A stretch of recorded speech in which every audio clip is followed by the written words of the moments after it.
Hey, welcome back. So this is the first of a couple sections on a somewhat notorious topic, which is sorting and sorting algorithms. So when I get to this point in my in-person classes, I think this is a topic that a lot of people have been dreading. Some people look forward to it, but it's something that has taken on a bit of weight in the developer, zeitgeist. It's a heavy topic to people, and it's something that is important.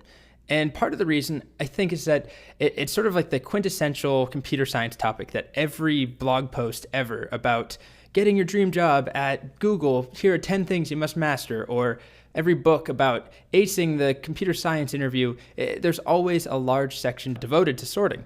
And for good reason. It is an important topic, it's a great challenge, and it's something that we do all the time, whether we're writing our own code or using a built-in sort method.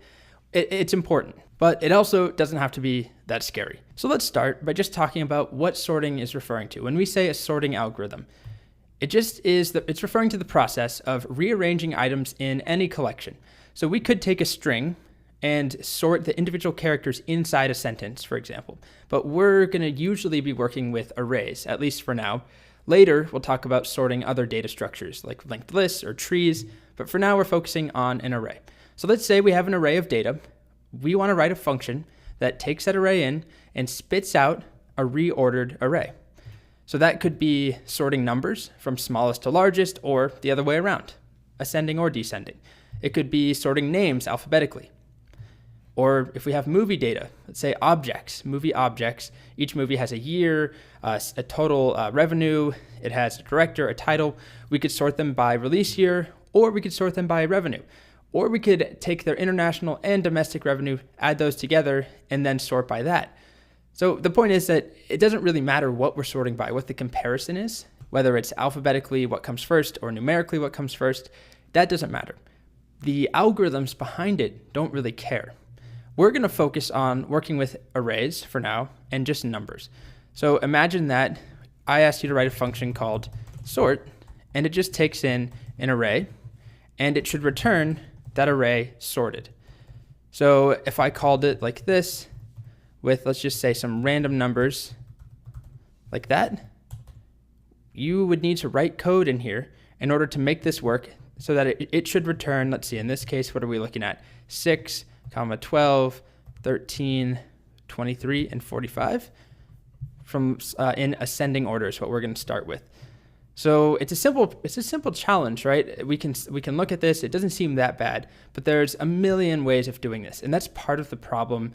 Part of what makes sorting algorithms kind of scary is that I can think of 15 probably named algorithms that exist that actually have a name, that are kind of well known, that do the exact same thing. And there are definitely some better ones overall that we will be learning about. Then there are also some that are very niche, that are terrible most of the time, but they do well in certain situations. So just to give you a really quick preview, this is a video I like to show when I'm teaching sorting. We're not going to look at, I'm going to skip around for like 15 seconds, but it visualizes the different approaches to sorting. So basically, over here we have some unsorted data representing, let's say, numbers. The taller items, the taller rows or columns are a larger number. Let's say this is 100, the tallest one here, and the smallest one is representing the number 1. So they're all in this order, totally random, and we write code to go and order them. So here's one approach called selection sort, and you can see that it builds up the array one item at a time. It sorts it one thing at a time until we're done. Then here's another approach. It's called insertion sort, and it's a little bit different. We've got quick sort, very different. We're working from the start and the end at the same time. We've got one called merge sort, another approach, heap sort, radix sort. We're not going to learn every single one of these. There's 15 in this video. Shell sort, bubble sort. But the point is that these are all different approaches. They all end up with the exact same result. They end up with the same results, but how they get there is very different. So this video is kind of fun to take a look at. I will warn you, the sound is a little bit obnoxious. I'm not playing it here, but definitely don't play it on high volume if you're going to check this video out. So why do we need to learn this? That's the next question. So there are all these different algorithms, and we're going to learn a bunch of them. But why? The first is that sorting is something that is really, really common in programming. And even if you are using the built-in JavaScript sort or the built-in sort method in Ruby or in Python, for example, it still is important to understand what algorithm it's using behind the scenes, because that will help us understand what it's good at and what it's bad at. And that brings us to the next point, which is there are many ways of sorting things, and each algorithm that we see will have pros and cons. So while some are objectively faster than others, there are certain situations where one algorithm, let's say that the data is almost sorted and there's just a couple pieces that are out of place.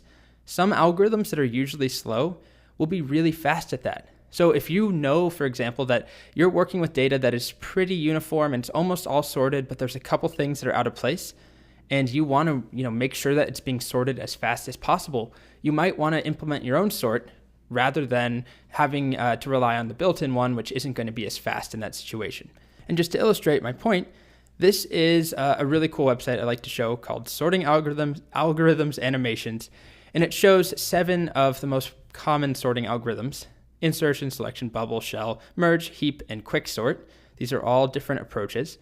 And what it's showing here are different data sets. So a totally random set of data versus nearly sorted. So you can see we're almost there, but there's a couple items out of place. Totally reversed data, and then data that has few unique items. So a lot of very similar items. Now what I'm going to show you is, first of all, what this does is it just visualizes what happens, just like the video I showed you in the past, but this compares them all at once. So if I hit play on random, you can see basically how their speeds compare. Whoops, I missed it. There we go. How their speeds compare and their approaches compare. So this is totally random data, and you'll see things like heap, quick, merge, and shell finish much before insertion, selection, and bubble, and poor selection just finished. But then if we look at nearly sorted, you'll see that insertion actually finished. I'm pretty sure it finished first, didn't it? Yep, it's done before anything else. Poor selection, still very slow. And I won't go through all of these, but you can feel free to play around with this. But all that this is showing is that something like insertion, which was slow when our data is totally random, was actually very quick when our data was nearly sorted. I think it was the first one to finish. So they have pros and cons, and it's worth understanding them. And the other reason I didn't put on here that we already hinted at, this is a classic interview topic. It's something that it's a great, it's just a good problem. There's so many approaches. It's really a good critical thinking challenge. I can't believe I'm using that phrase. I sound like my dad.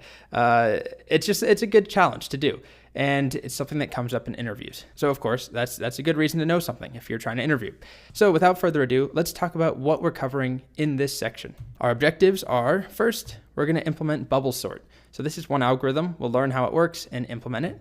Same thing for selection sort and then insertion sort. So these are what I'm calling the elementary sorting algorithms.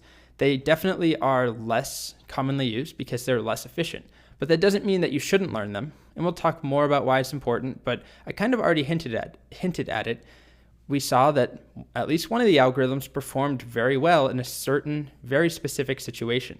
So we'll be able to analyze these as we go through and figure out when they perform well. And then after this, we will move on to more advanced sorting algorithms as well. So let's start. First, before we even get to bubble, we're going to talk about the built-in JavaScript sort, the sort method, and just learn how that works.